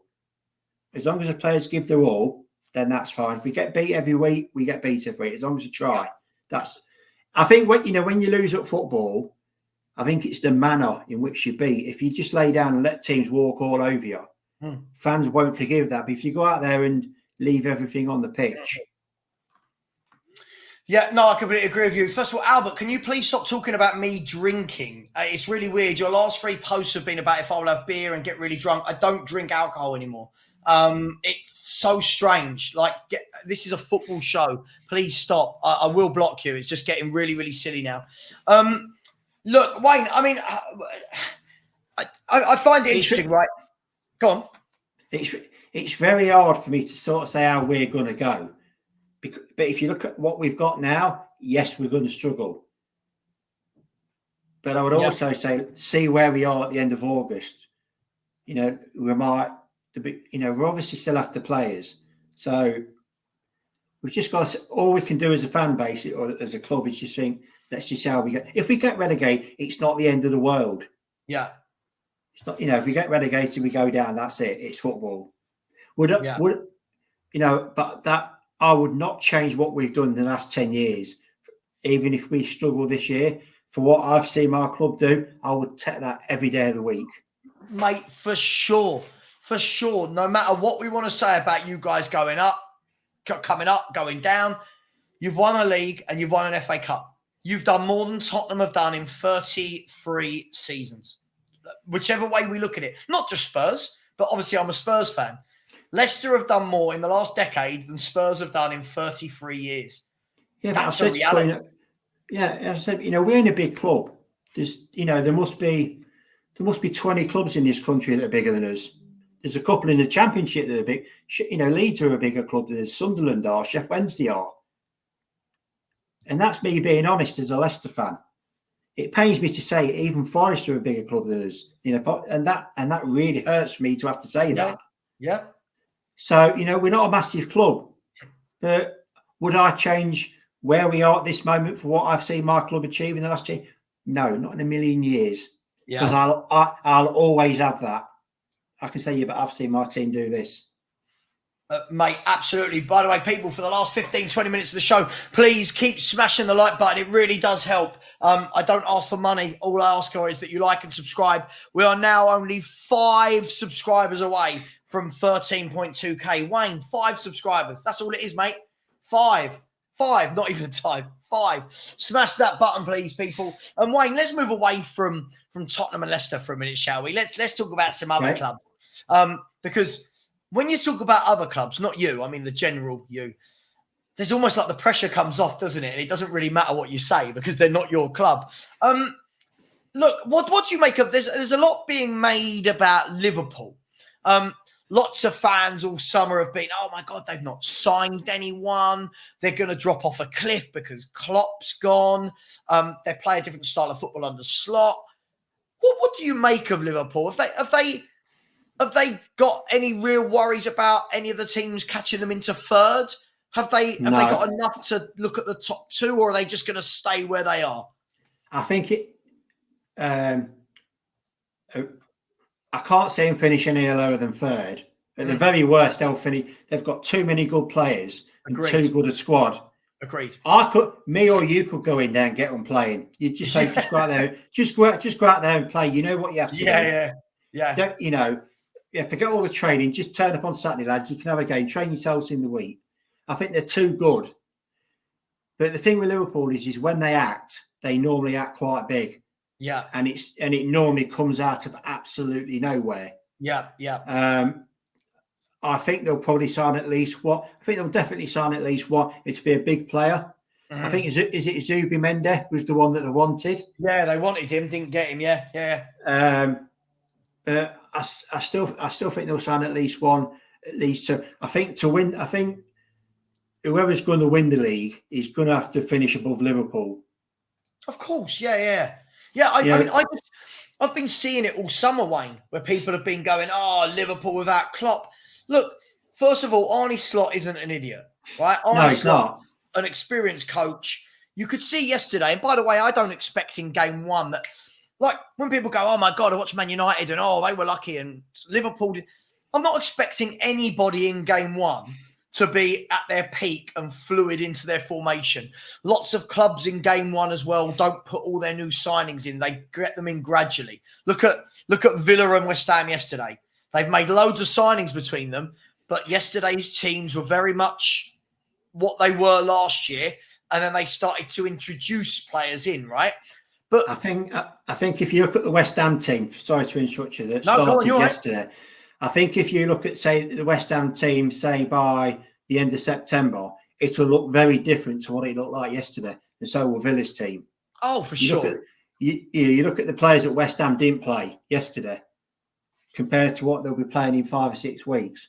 Yeah. The one just going back to Leicester Tottenham, and I'm leaving myself to be clipped up here big time, but go for it. I think the best time to be playing you, I think, is tomorrow. Is your first game of the season, and I'm only going by what you said and what everybody else has said about your pre-season. If now's the time to be playing Tottenham, it's tomorrow. And if we get beat, I'm going on Stealth Show on Tuesday, so I'm probably going to get loads of grief on there off them. Yeah. No problem with that. I guess when we beat your team last time, I guess still so much stick, and he's probably been waiting for a long time. So, but going back to Liverpool, I think I would say don't write them off for the league, but I think they need to sign 2 top players. I agree. I think the first thing you said was the most accurate, Wayne. Their squad is too good for me to look at any... Like, if I look at the clubs instantly behind them, which would have been Villa, followed by Spurs, I don't look at either of Spurs or Villa's squad and go, Liverpool should be worried. I just don't. Look, Liverpool, first half yesterday, I thought, looked like they were in pre-season mode. They didn't get out of the blocks. They couldn't string a pass together. You've seen it before. The big club gets the telling off at half time. They came out second half, and I thought they were brilliant. They looked like they could score at will. They opened up Ipswich time after time, and they got the job done. They've got too much for me. Salah, Jota, Diaz, Nunes, Gakpo, Gravenberch, Endo, Soboslai, McAllister, Curtis Jones, Harvey. They've got too much there for me to not be third. I think Liverpool's, it's just going to sound so contrary. I think Liverpool's biggest problem will be this year is not when they play Man City, Arsenal, or Man U or Chelsea. It'll be when they play teams like Fulham. A game that they'll expect to win, and they'll have an absolute shocker at home. They'll lose to someone. Yeah. I mean, we always tend to do quite well against them either home or away. So it's the games against teams like us that could actually cost them winning the league. I think when you play against Man City and Arsenal, they always do really well. Yeah. No, look, I completely agree with you. Look, the cream rises. I'm a firm believer in that. Cream rises. Teams will have difficult times. Liverpool will lose games they shouldn't. Arsenal will. City will. But when the push comes to shove, when you get to the end of the season, the cream normally has risen. And these teams have enough good players to be up there, right? Whoever the manager is. And I agree with you again, Wayne. We've agreed quite a lot today. I agree. Not like us, is it? No, it's not. I agree. I think in the last 12 days, Liverpool will definitely get in one big player, maybe 2. But even looking at their squad, I do think that they're very well set. Look, basically, are they looking over their shoulder and going, all those teams behind us have strengthened to the point where we should be worried? I don't think so. I genuinely don't. Villa are going to have to negotiate Champions League, which could be the difference between them finishing 4th or 7th or 8th. Tottenham, we're going to have to negotiate Europa League. Last season, we struggled second half of the season playing 1 game a week. So we're going to have that. Chelsea, put your finger in the air. No one knows what Chelsea are going to be. That's a spin of a coin, isn't it, with them? Of course. You literally spin a coin. Same with Man United. So for me, I can't see the top 3.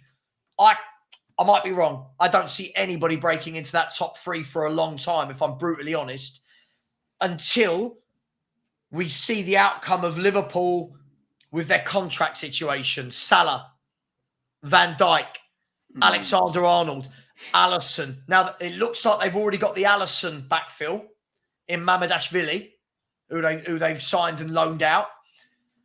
For me, the big one, keep Salah, Van Dijk, and Alexander-Arnold for a couple more years and build around them. Sure. If they don't, let's see what they do.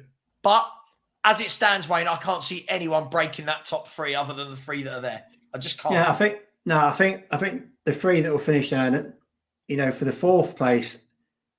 I think I agree. I kind of think that Chelsea could, if Chelsea have even the bit of consistency, they'll take 4th. Again, they've too many good players.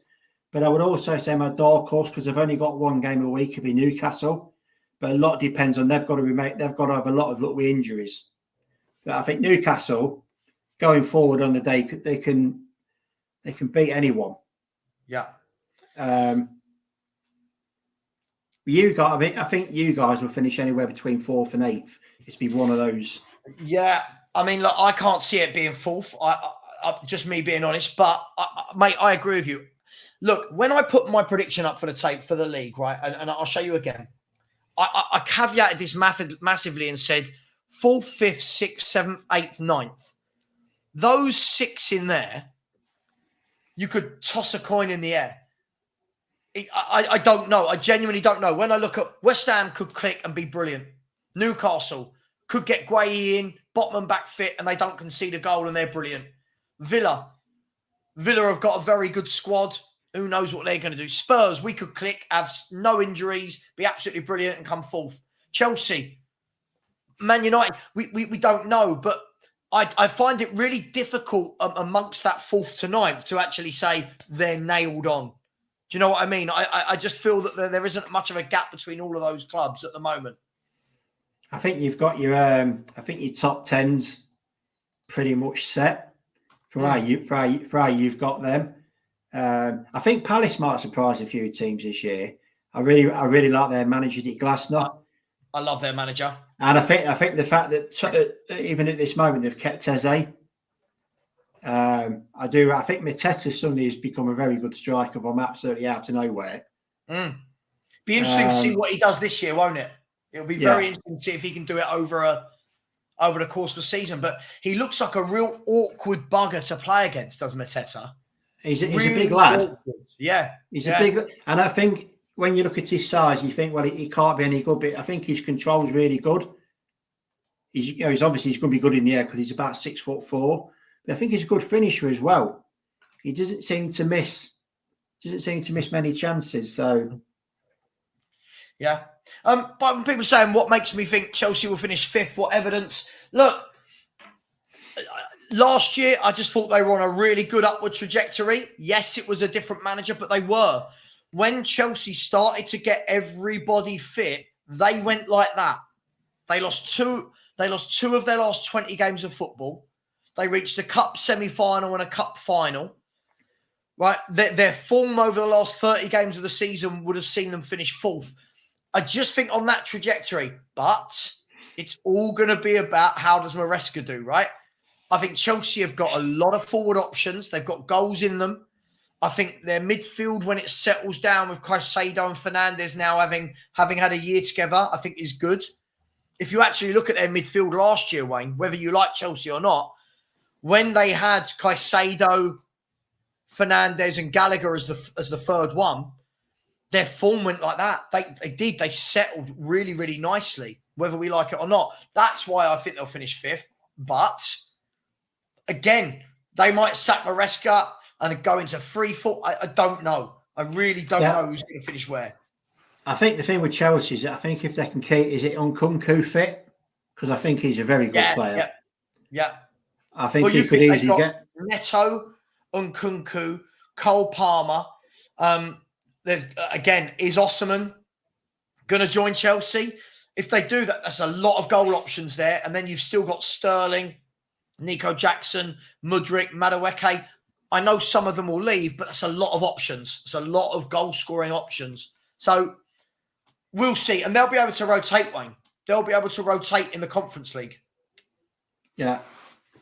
So I don't know. Look, mate, when picking a 1 to 20, no one's ever going to get their 1 to 20 spot on. It's impossible to do, right? No, I don't think anyone's ever done that, to be honest with you. Of course. But I agree with you. Palace for me. Look, hats off to Palace. At the moment, they've only sold Elise. They've brought in people like Ismail Sarr, Kamada. They'd already had Walton come in. You got Chet Decore, who missed nearly all of last season. He'll be coming back in defensive midfield. Henderson in goal, nearly missed the whole season. They're bringing in, if Gueye goes, they're close to getting a deal over the line for Lacroix. If anyone's seen him, another very good centre-half. It just seems to me, Wayne, that they make some really good signings. Like, not world-class, not stand out from their sexy name, but they do enough. They do enough. They do. They know. No disrespect to Palace, but it's like they know who they are and they sign the players accordingly. Yeah, I think Steve Parish is a fantastic owner. He comes across as very knowledgeable, and when was the last time Palace signed a bad player? I think they're one of them. I think Palace are one of them teams where they could get beat 5-0 by us, but then could also go to Man City the next week and turn them over 2-0. They're such a very weird team. But I think with Glasner, I think they play some very good stuff. I agree. I think he's an excellent manager. And you know what I like about him is it doesn't seem like he doesn't try and reinvent the wheel. What I like is he came to Crystal Palace last year. He put players in their spot where they were comfortable. He had Mitchell on the right wing back. Mitchell at left wing back. Munoz at right wing back. He had that kind of double pivot, if you like, of Hughes and Wharton. Just both not sexy names, not stand, but they both do their job brilliantly. And then he allowed them to attack. And I watched them and I thought, that's a manager that given the right players, knows how to set up well. And he's going to be a problem for a lot of teams this year, I think. He really is. I think the thing, I can't, someone will correct me if I'm wrong on this. I'm sure I heard Brian Clough say once that football is a simple game. It's managers and players who make it difficult. Agreed. Which is always my question mark with Ange. Listen, I know people love this. Oh, we're going to do this and invert it. I just think sometimes you can overcomplicate it, Wayne. I really do think you can overcomplicate it. I think the thing is with that, oh Christ, what's his name? The guy who does Hotspur Road. Where's the glasses? What's his name? Dan. Yeah. He's absolutely spot on. When Ange turned up, all he had to do was pass the ball forward. All he had to do. That's all he had to do. And he won 80% of your fans over because he passed it forward. So, he'd already gained favour, but just by doing that, as I say, I don't advocate people losing the job, but it's going to be interesting to see what your club does because of the money they spent and how the fans react when you hit a bad patch. Because unless you're Man City North, every club has a bad patch during the season, and it's going to be interesting to see how Spurs as a club and the fan base, how they react towards that. I think you've got quite a difficult start apart from us. I'm not belittling us, but I think after tomorrow and Everton, I think you've got some quite tough games. Like you've got Newcastle and Arsenal up next after you. Which is why I think we should be beating. No offense, I think we should be beating you. We should be beating Everton, right? That should be 6 points in the bag. The big thing then is after that, and let's say we've got a +5 goal difference after those 2 games, and we're top of the table. Everyone loses their mind. For me, when the dust settles, I always think let the dust settle. The Premier League, everyone gets so excited after 5 games, 6 games, 10 games. For me, when you get to about December, you start to see who's where after a proper, everyone's played everyone, who's where. You know what I mean? Let's actually let it grow in, because normally you get a couple of teams who have come up who start like a house on fire, and then fans start going, could they come and go straight into Europe? And you're like, no, let them. And that's what I always think. And this is what I was doing last year when we were top, Wayne. After 10 games, everyone just jumped in. I was like, there's still 28 games of football to go. And in that 28 games, what happened? Unfortunately, Spurs didn't hit the heights that many thought they would off the back of 10 games. So, I promise yourself I weren't going to say this, but some of your fans who won the league in October last year. Nobody else was going to touch them. Mad. Absolutely. And listen, I'm all for it, right? Unfortunately, I'm too long in the tooth now, Wayne. I'm not saying I'm the oldest person in the room, but, I'm too old in the tooth to see us top after 10 games and go, that's the title. I've seen this. It's like watching, pick any film. It's like me watching Lord of the Rings and expecting a different ending. We all know the ending. We all know what happens to the ring, right? And so for me, I think that I like to keep my feet on the ground. I think that It's the same every year, Wayne. You watch. If Man City aren't top after 15 games, everyone in the world of football will do the same thing everyone does. Oh, Man City aren't as good this year. Oh, Man City don't look the same this year. But then they'll go on a 20 game unbeaten run and they win 17 of them. They do it every year. Every year. But the thing is, with football fans, it's like our brains reset every summer and we just forget who everyone is. So, look, I think that I've agreed with most things you've said today, Wayne. I think that, we have to let the league play itself out. Crystal Palace, going back to them, good team. Again, big year for Glasner. But again, what is Crystal Palace's, what's their peak? What do people really expect? For me, if they finish 8th, 9th, 10th, I think they've had a bloody brilliant season. Yeah. For the size of the club, the players that they lose. You look, they could lose Elise and Guehi in this window. How many top clubs cope with losing 2 of their best players in a window? Well, that'd be like you losing. It would be like us losing Van der Ven and Son in one window. Yeah. Well, you've seen what happened to you guys last year when Van der Ven was injured. Absolutely. Defensively, you were nowhere near the same team. And I think that's a big thing that's going to be for you this year, is if you can keep him fit. Oh, for sure. And keep Romero. I mean, I think Romero seems to have. I rate Romero. I think he's become a lot more calmer in the last, say, 18 months. He's still got that spark where I think he could ignite any minute. But I think making him vice captain has kind of calmed him down a bit. He don't seem to be so rash. If I was a Tottenham fan, I'd feel a lot better with Van der Ven and Romero in the team than without. Look, I'll be honest, Wayne. Again, the style of play dictates that Van der Ven is the most important player at the football club.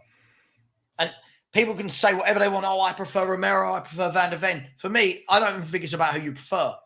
Watch Spurs play and watch how many recoveries Van der Ven makes in a game.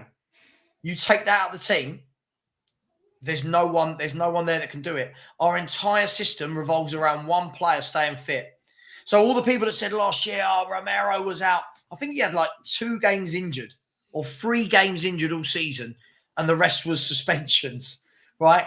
But Van der Ven, that's the boy, Wayne. That's the boy you've got to keep fit. And I worry about his hamstrings. I really worry about that lad's hamstrings for what we ask him to do, mate. I'm not wishing. I disagree with that.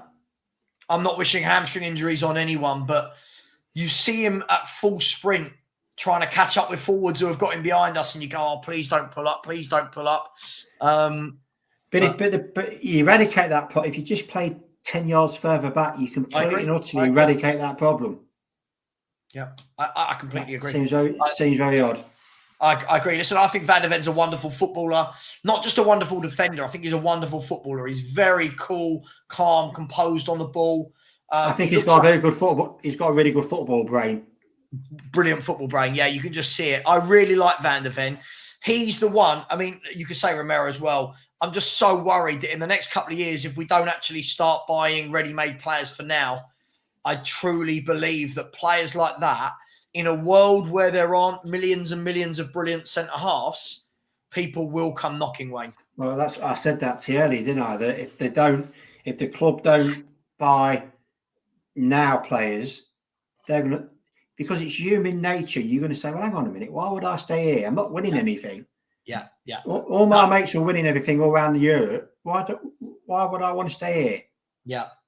And you can see it as well. Real Madrid, Real Madrid will suit Romero for me. And what I mean by that is Romero's, look, the Brazilians and the Argentinians, they grow up to play for the Galacticos. You look at it down the years, how many of them have gone there and done that? They don't have any loyalty to their clubs. They don't need to. And he suits them in terms of the temperament, I think. And you look at Real Madrid right now, their fans actually put a petition together to buy another centre-half. Ancelotti has said we're not doing any more business. This time next year, I truly believe they will come in for, whether it's Romero, I don't know, but there will be someone across Europe. They'll be looking at another centre half, whether it's Van der Ven, whether it's Romero, whether it's, I don't know. Might be both. They could sign both of them. Could be both. Whether they're looking at, I don't know, Euro if he does well at Man U, or they're looking at Debo if he does well at West. Do you know what I mean? But they're going all your fans watching this now are saying, why is this Leicester fan trying to sell our best two centre-halves to Real Madrid? But do you know what? I don't even think it's about why is the Leicester fan trying to sell them. This is what Spurs, as we said, this is what Spurs have done. It's natural. If players have ambition, they are going to look around the changing room every summer and go, like, if I'm the top player, one of the top 3 players of a club, right? And I come back from pre-season, and the first thing I do, everyone's getting changed. I'm looking around the changing room. If you're Man City, for example, you're looking around most winter. Hang on, sorry, just quickly. I think someone's at my door. 1 second. You're looking around. Oh, it's the wife. You're looking around every year and going, "Cool, look, we just signed him. Wow, Haaland's joined. Jesus, Kevin De Bruyne has joined there. Oh, look at that. We just signed Ruben Diaz. Do you know what I mean? We just signed Rod. Right, they're looking at that. If you are Spurs, if you are the top 1, 2, 3 players at Spurs, you're turning around whatever the Spurs fans think, and you're going, okay, he's a kid. Cool, he could be good in about 3 years. There's another kid. Cool, he's another kid. Cool, there's another kid. All right, we've got Solanke, and he'll score some goals for us. There's another kid. What is it there that makes you go, God, this club is absolutely serious? And that's the difference where I don't think people understand. I think you also have to ask yourself is there a reason why no top players have gone to Tottenham?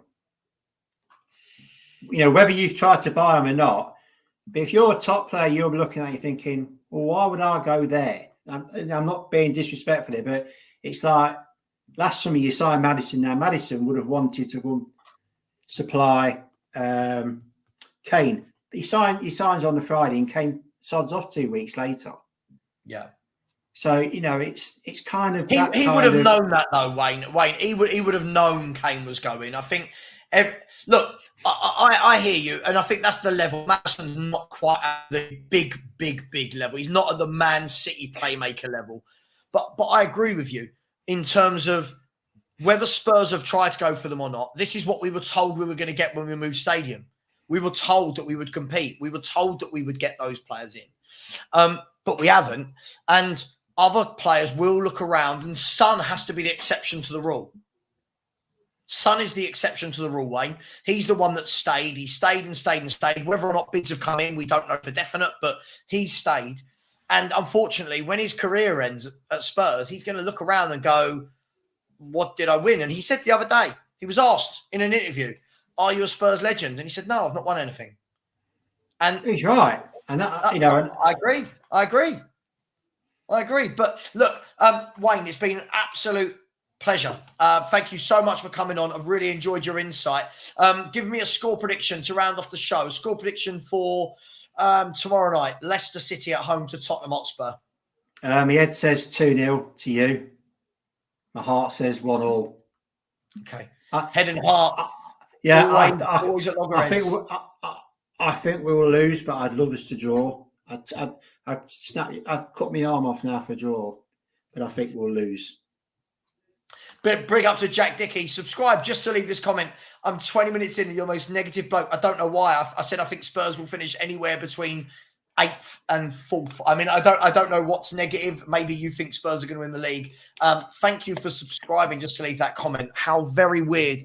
I couldn't imagine, Wayne, subscribing to someone I don't rate just to leave a comment. I just find that whole thing really, really baffling. We've signed 2 of the hottest European prospects. Who? Anyway, I'll leave it there. I love it. Wayne, all we have to do is sign an 18-year-old. Somebody in the press has to say, whoa, this is generational. And our fans go, they're amazing. Wayne, thank you so much. Guys, girls, we are 3 subscribers, 3 away from 13.2K. Can 3 of you in the last minute of the show please smash that button. Ivan Toney, I'm hearing now, people are saying that he's not in the Brentford squad. It's fueling a lot of rumours that he's on his way to someone like Arsenal. I don't know. It's all rumours. It's all hearsay. Look, Wayne, thanks so much. Please enjoy the football today. Enjoy the game tomorrow night. And maybe if you want to, I'm going to have a show tomorrow at 10. Come on afterwards and we can chat about the game then. Only if you want to. Don't have to. No, if we lose, which I'm expecting then, yeah. But if I come on, I'm going to give some people who we both know are going to get some grief because of the texts I've been getting while this stream's been on. Yeah. Well, listen. And there'll be a lot of name dropping. The option is there. But I'll come on if we lose anyway. So, the option is there. Big up, everyone. Thank you so much. 2 subscribers away now from 13.2. 2 away. I've seen this news, Nars, for a long time. Not sure why we need another right back. If Spence is staying and Gray can play there and Porro's there, I'd much rather it went into the weakest area of our pitch, which is midfield. That's just me. Big up to everyone. Thanks, Wayne. Take care. And as always, come on, you Spurs.